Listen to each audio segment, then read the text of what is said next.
नमस्कार बच्चों, मैं पवन कुमार तिवारी कुमरामा इंटर कॉलेज लखनऊ से एक बार फिर आप लोगों के साथ अपने अध्याय 3 कक्षा 10 कौन सा था बच्चों, दो चर वाले रैखिक समीकरण युग्म के भाग 2 को लेकर आप लोगों के साथ अपनी पढ़ाई को आगे बढ़ाने के लिए फिर से हाजिर हूं।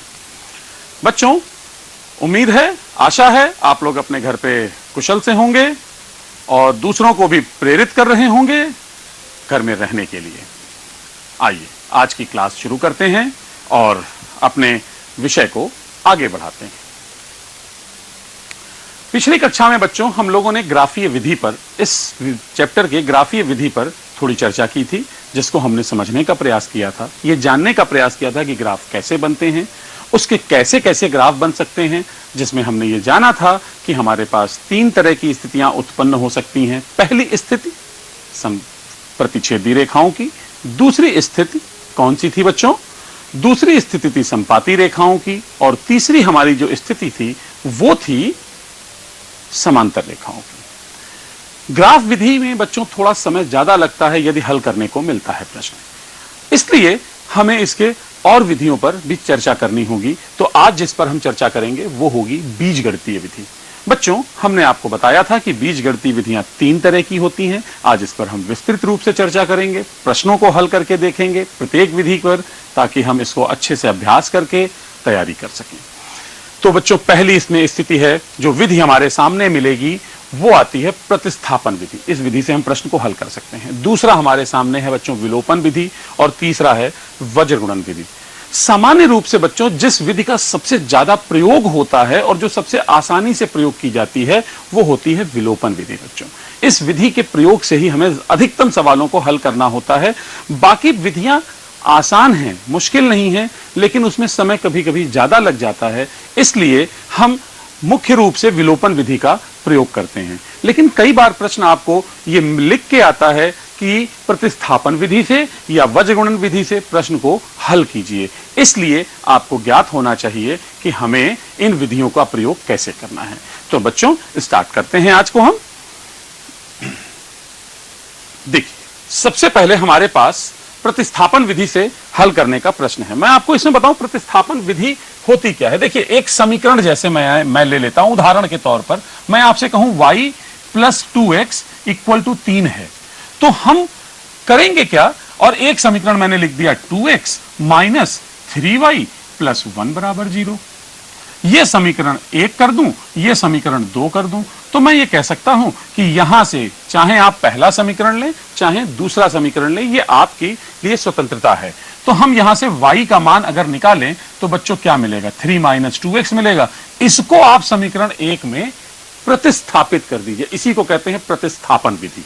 प्रतिस्थापना मतलब हमने यहां से एक मान निकाला और उसको दूसरे में प्रतिस्थापित कर दिया। क्या बचेगा बच्चों आपके पास, 2x - 3 और ब्रैकेट में 3 - 2x + 1 = 0। अब यह समीकरण 2 चर से एक चर में परिवर्तित हो गया। हमने इसको x और y की बजाय 1 में कर लिया। अब हमारा प्रश्न आसान हो जाएगा और हमको मिलेगा +6x + 1 = 0।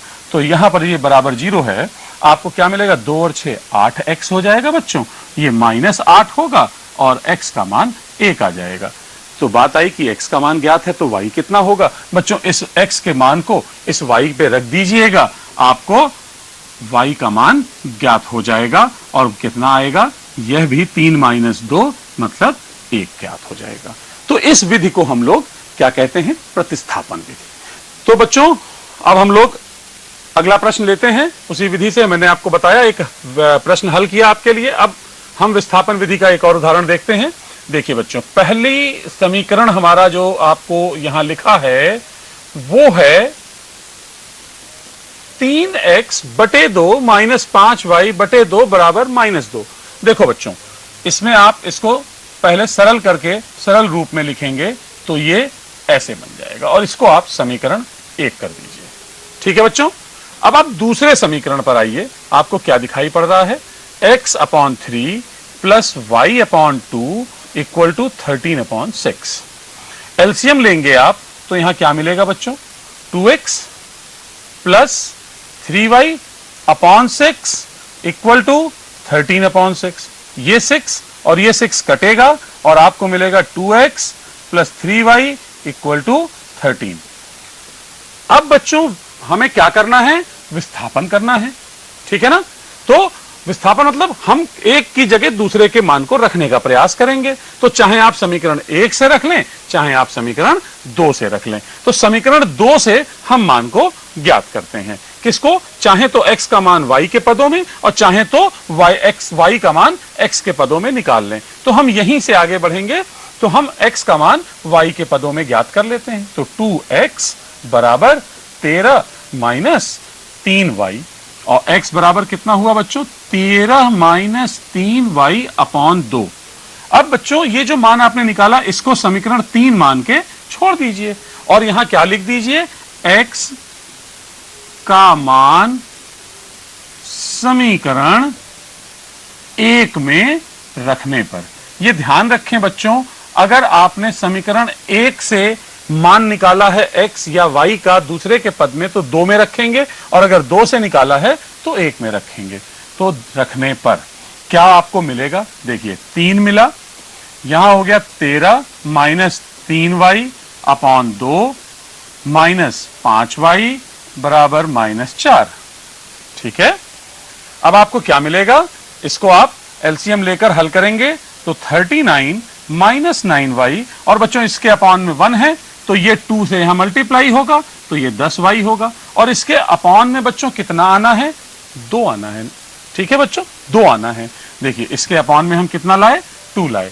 जब हम 2 लाए और इक्वल टू -4 है तो ये कितना हो जाएगा? 39 माइनस, अब ये माइनस का 9y और माइनस का 10y कितना हो गया बच्चों? ये हो गया माइनस का 19y, और ये अपॉन का 2 कहां पहुंच गया बच्चों?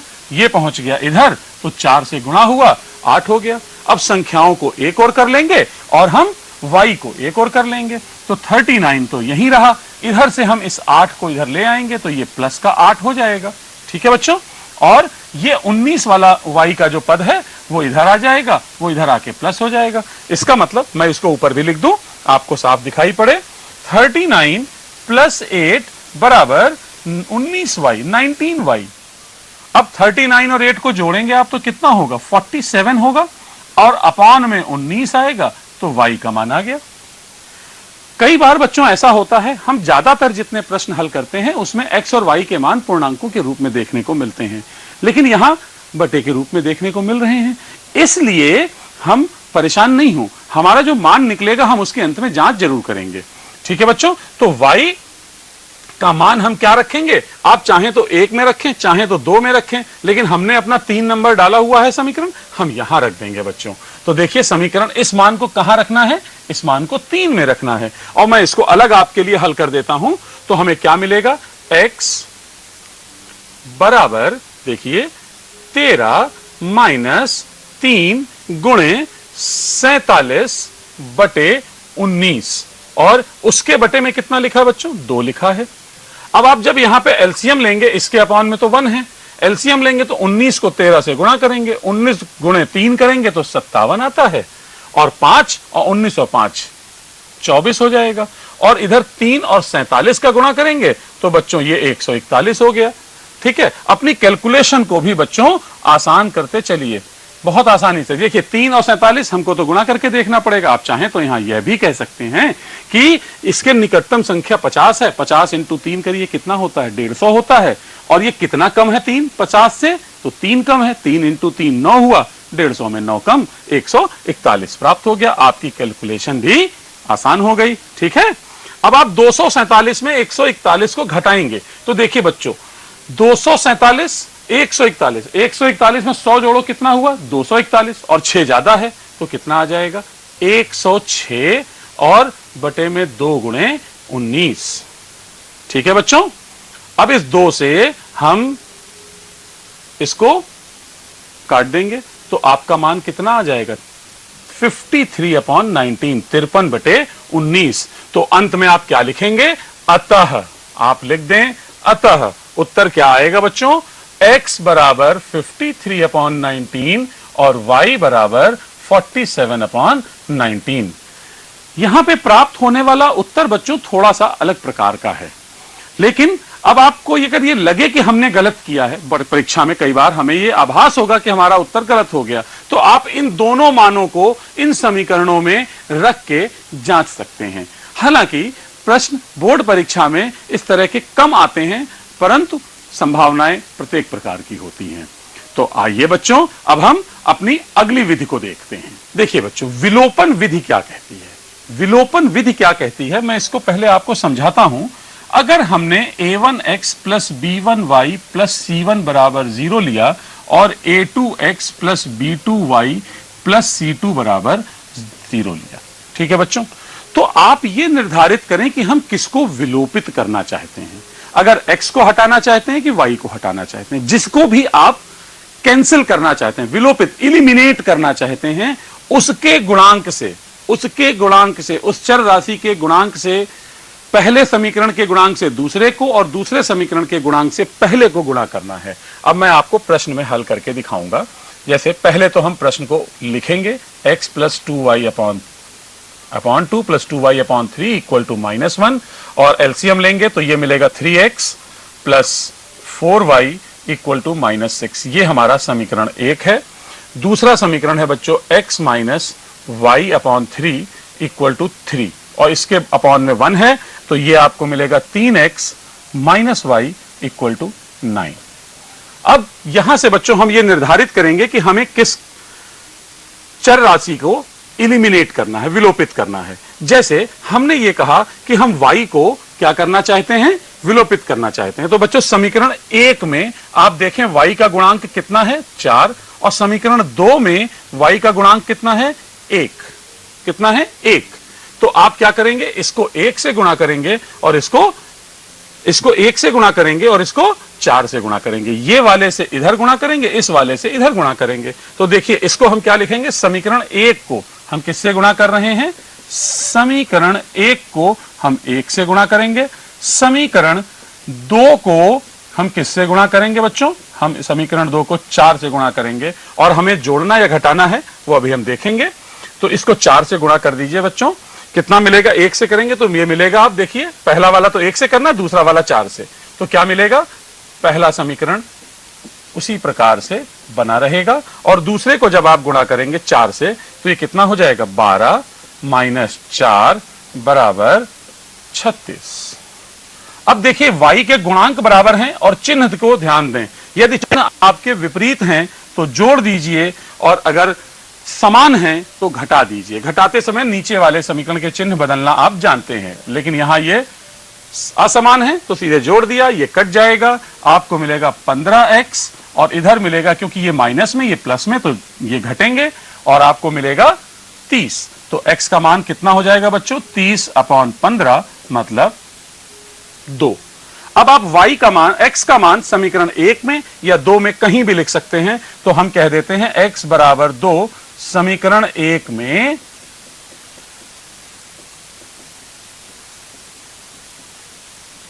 रखने पर, तो आपको क्या मिलेगा, देखिए 3 गुणे 2 प्लस 4 गुणे y बराबर -6, तो ये 6 हो गया बच्चों, ये 4y ऐसे ही रहा, और ये -6। अब ये वाला जब 6 इधर आएगा तो इधर प्लस में है, इधर आएगा तो माइनस में, तो क्या मिलेगा, 4y बराबर -12 हो जाएगा, क्योंकि दोनों माइनस में हो गए। तो y का मान कितना हुआ, -12/4 बराबर -3। अतः इस समीकरण का हल हमने क्या निकाला, x बराबर कितना निकाला था आपने, 2, और y बराबर कितना निकाला था, -3। तो ये हमारा हल होगा बच्चों, ठीक है, समझ में आ रहा है आपको। इसके उपरांत बच्चों हमें ये दूसरी विधि थी, इस विधि का प्रयोग सबसे ज्यादा हम लोग प्रश्नों में करेंगे, लेकिन इसके बाद वाली जो विधि है बच्चों वो बहुत महत्वपूर्ण है, और उसको ध्यान जरूर दीजिए, क्योंकि उसमें थोड़ा हमें समझने की आवश्यकता है, हम कैसे प्रश्नों को हल करेंगे। तो पहले विधि को रखने का और समझने का प्रयास, उसके पश्चात हम उस पर प्रश्न आपके साथ हल करेंगे। देखिए मैं आपको बताऊं कि हमारे पास जब समीकरण ऐसे दिया जाता है a1x plus b1y plus c1 बराबर 0, और दूसरा समीकरण देते हैं a2x plus b2y plus c2 बराबर 0। बच्चों यहां एक बात ध्यान जरूर रखिएगा, यदि बोर्ड परीक्षा में आप वज्र गुणन विधि से प्रश्न को हल करने जा रहे हैं तो कई बार ऐसा होगा कि जो ये अचर पद होता है वो बराबर के चिन्ह के दूसरी तरफ दिया जाता है।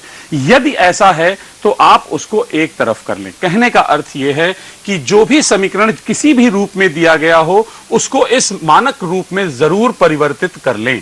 सबसे पहला काम आपको यही करना है।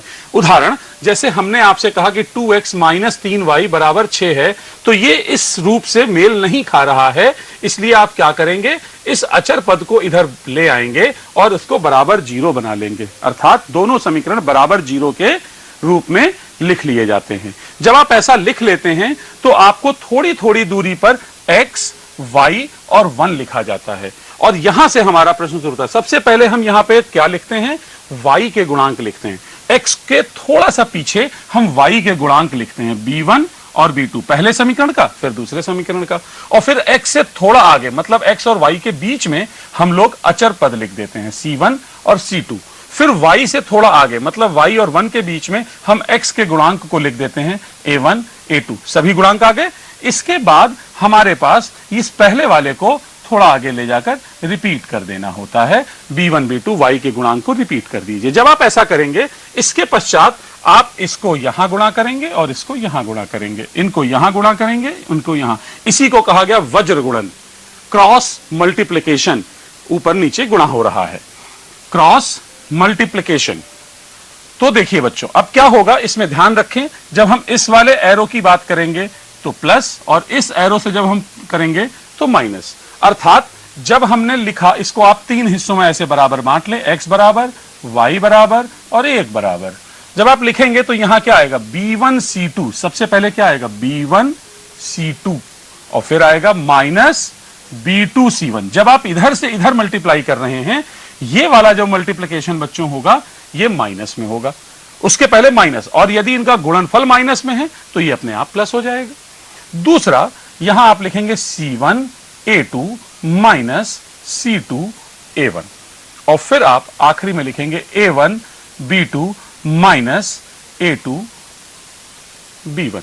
ठीक है बच्चों, अब हमारे पास ये तीन हिस्से हैं, हम इसको दो भागों में हल करके देख सकते हैं। कैसे, एक बार इन दोनों को बराबर कर लीजिए, इन दोनों को x को इसके बराबर रख लीजिए, देखिए मैंने यहां लिख के दिखाया आपको, ठीक है बच्चों, और एक बार इस y को इसके बराबर रख लीजिए, इस y को इसके बराबर रख लीजिए, हमने वो आगे दिखा दिया हो, ठीक है, तो हम उसको लिख देंगे तो x का मान आ जाएगा और y का मान भी हमारे पास ज्ञात हो जाएगा दोनों को हल करते हुए। अब जब हम इसे बच्चों ऐसे a1 b1 में सीखते हैं तो हमें थोड़ी सी समस्या लगती है, हमें समझ लगता है ये मुश्किल है, मुश्किल नहीं है बच्चों।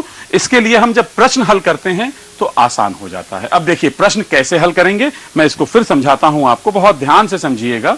देखिए सबसे पहले आप समीकरणों को नोट करेंगे। अब देखिए मैंने आपको जो समीकरण दिया इसमें बराबर के बाद क्या लिखा है 5, और मैंने आपसे क्या कहा था बराबर के बाद क्या होना चाहिए 0। तो क्या करेंगे, इस 5 को इधर ले आएंगे और ये बराबर 0, ये हमारा पहला समीकरण, ये सबसे महत्वपूर्ण बात। दूसरा समीकरण लिखिए 3x प्लस 2y बराबर 8 लिखा। अब आप इस 8 को भी इधर ले आइए, 3x प्लस 2y माइनस 8 बराबर 0। अब ये कौन सा समीकरण हुआ, ये समीकरण 2 हो गया। ठीक है बच्चों, ये समीकरण 2 हो गया। अब आपको करना क्या है, दोनों समीकरणों के x के y के गुणांक लिखने हैं और अचर पदों को लिखना है। निरूपित किससे करते हैं, a1 से, b1 से, c1 से, फिर a2 से, b2 से और c2 से। तो हम लोग एक एक करके पहले इसको नोट कर लें कि ये क्या है। देखिए a1 की जगह पर आप लिखें, इस वाले समीकरण से आपको मिलेगा, ठीक है, a1 x का गुणांक तो 2 हो गया, b1 y का गुणांक 1 हो गया और c1 अचर पद है तो -5 चिन्ह सहित लिखना होता है बच्चों। अब इस दूसरे समीकरण पर आइए, इसमें देखिए ये तो इस वाले का हो गया। अब इसमें देखिए x का गुणांक a2 होगा तो a2 कितना है 3, फिर b2 होगा वो कितना है y का गुणांक 2 और फिर c2 वो कितना है -8। ठीक है बच्चों, अब इसके बाद हमने किस बारे में चर्चा की, हमने आपसे कहा x लिखिए, y लिखिए और 1 लिखिए, x लिखिए, y लिखिए और 1 लिखिए। सबसे पहले हमें क्या लिखना होता है, इस जगह पर क्या लिखना होता है, x से थोड़ा पहले y के गुणांक लिखने हैं। y के गुणांक का मतलब क्या लिखते हैं, b1 और b2। तो b1 की जगह बच्चों कितना आ रहा है, 1 आया, और b2 की जगह कितना आ रहा है, 2 आया। हमने लिख दिया b1 b2। इसके बाद देखिए हम लोग क्या लिखते हैं, c1 c2। तो c1 की जगह कितना है, -5, और c2 की जगह कितना है, -8। उसके बाद हम लोग क्या लिखते हैं बच्चों, a1 a2। a1 की जगह कितना है, 2, और a2 की जगह कितना है, 3। और आखिर में मैंने आपसे क्या बताया था, इस वाले को पुनः एक बार रिपीट करते हैं। तो ये कितना हुआ, 1 और 2। सही है। अब देखिए इसको हम क्या लिख सकते हैं, x अपॉन -8, इसको इधर गुणा करेंगे। अब 1 का -8 से गुणा आप करेंगे तो कितना आएगा, -8 आएगा, -8। अब मैंने आपसे कहा इनको इससे गुणा करना है, लेकिन जब नीचे से ऊपर जब आप गुणा करेंगे तो क्या लिखेंगे, पहले तो एक माइनस लगाएंगे और फिर इसका गुणा करेंगे। तो जब इसका गुणा करेंगे तो 2 का 5 से जब गुणा होगा तो 10 होगा, और एक चिन्ह माइनस का, तो -10 होगा। तो आप ऐसे करेंगे, ये नहीं कि इसका माइनस में है तो वो वाला माइनस, ये माइनस सूत्र की वजह से हमने क्या बताया था, इस एरो पर प्लस और इस एरो पर माइनस। तो हमें माइनस लगाना है पहले, फिर एक बराबर का चिन्ह लगाते हैं। यही प्रक्रिया y के बटे में हमको दोहरानी है। तो देखिए 5 से 3 को किया, लेकिन -5 और 3 है तो माइनस का 15 हो गया। और फिर हम नीचे से ऊपर गुणा करेंगे 8 को 2 से, तो पहले माइनस, फिर 8 का 2 से गुणा, लेकिन 8 किस में है, माइनस में, तो माइनस का 16 आ गया। इसके पश्चात आगे बढ़ेंगे तो देखिए 2 को 2 से गुणा करेंगे तो 1 के अपॉन में लिखना है, 2 का 2 से गुणा हुआ, कितना हो गया, 4। और फिर हम 3 का 1 से गुणा करेंगे, लेकिन पहले क्या लगाएंगे, माइनस, तो क्या हो जाएगा, 3। अब आपको क्या मिला, देखिए x upon -8 plus 10, y upon -15 plus 16, और फिर 1 अपॉन 1। ये कितना हो गया, x अपॉन 2 बराबर y अपॉन 1 बराबर 1 अपॉन 1। अब मैंने क्या बताया था कि इसको 2 हिस्सों में आप डिस्कस करेंगे। एक बार आप x वाले हिस्से को इसको इसके बराबर रखेंगे और दूसरी बार इनको इसके बराबर रखेंगे। तो आपको क्या मिलेगा, x अपॉन 2 को 1/1 के बराबर रखेंगे, और फिर आप y अपॉन 1 को भी 1/1 के बराबर रखेंगे। यहां से x का मान कितना आएगा, 2, और यहां से y का मान कितना आएगा, 1।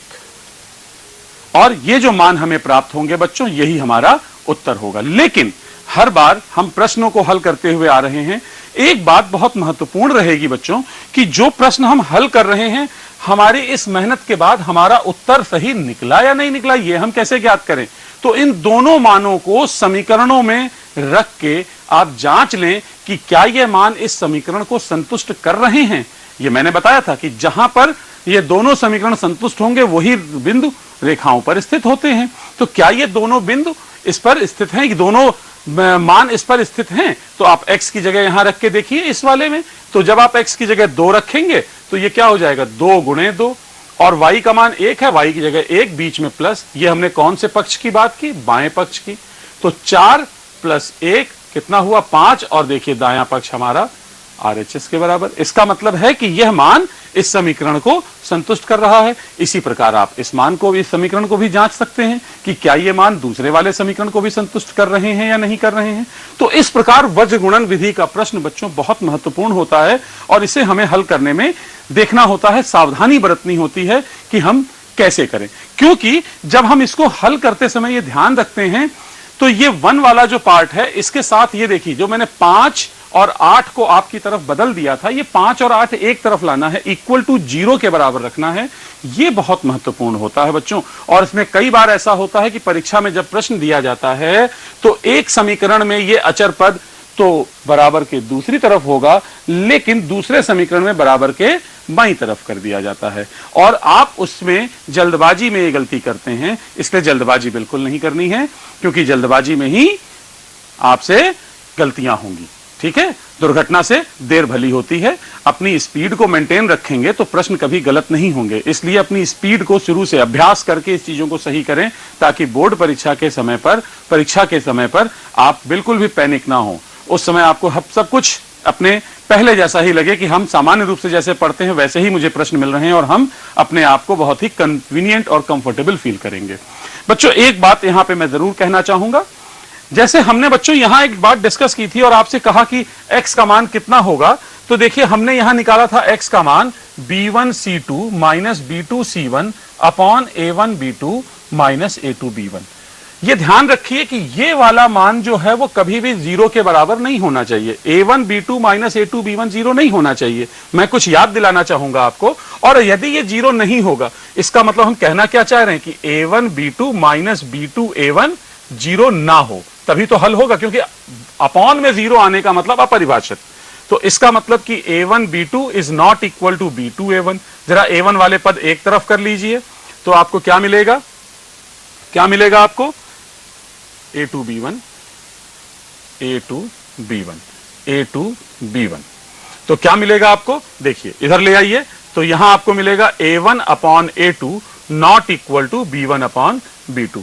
ध्यान दीजिए कौन सा समीकरण था ये, कौन सी प्रतिबंध की बात हमने कर दी, अद्वितीय हल की हमने बात कर दी। तो अद्वितीय हल के लिए क्या आवश्यक हमने बताया था आपको यहां पर कि a1 upon a2 not equal to b1 upon b2, तभी अद्वितीय हल होंगे। तो वो यहां से हम इसको सिद्ध भी करके समझ सकते हैं। और हमने प्रश्न अपना हल करके देखा बच्चों, वज्रगुणन विधि। तो हमने आज 3 विधियों का यहां पे सीखने का प्रयास किया।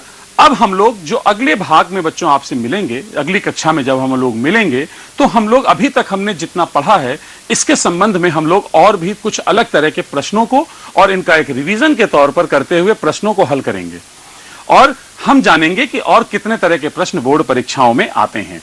तो बच्चों, तब तक के लिए हम फिर आपसे अनुरोध करेंगे, आप लोग अपने घरों में रहेंगे, अपनी पढ़ाई करेंगे, और आप लोग सेटिस्फाई करेंगे अपने आसपास के सभी लोगों को कि ये महत्वपूर्ण है, ये समय मुश्किल का है, और हमको घरों में रहना है, दूसरों को भी जागरूक करना है। और मैंने आप लोगों से एक बात कही थी पिछली बार भी, और आज फिर कह रहा हूं कि अपने अपने मोबाइल फोन्स में, जिनके पास भी एंड्रॉइड फोन्स हैं, वो सभी लोग आरोग्य सेतु ऐप जरूर जरूर जरूर डाउनलोड करें, इंस्टॉल करें, क्योंकि ये बहुत ही आवश्यक है हमको कोरोना से लड़ने के लिए, क्योंकि यही हमको बचाएगा। हमें सोशल डिस्टेंसिंग मेंटेन करनी है।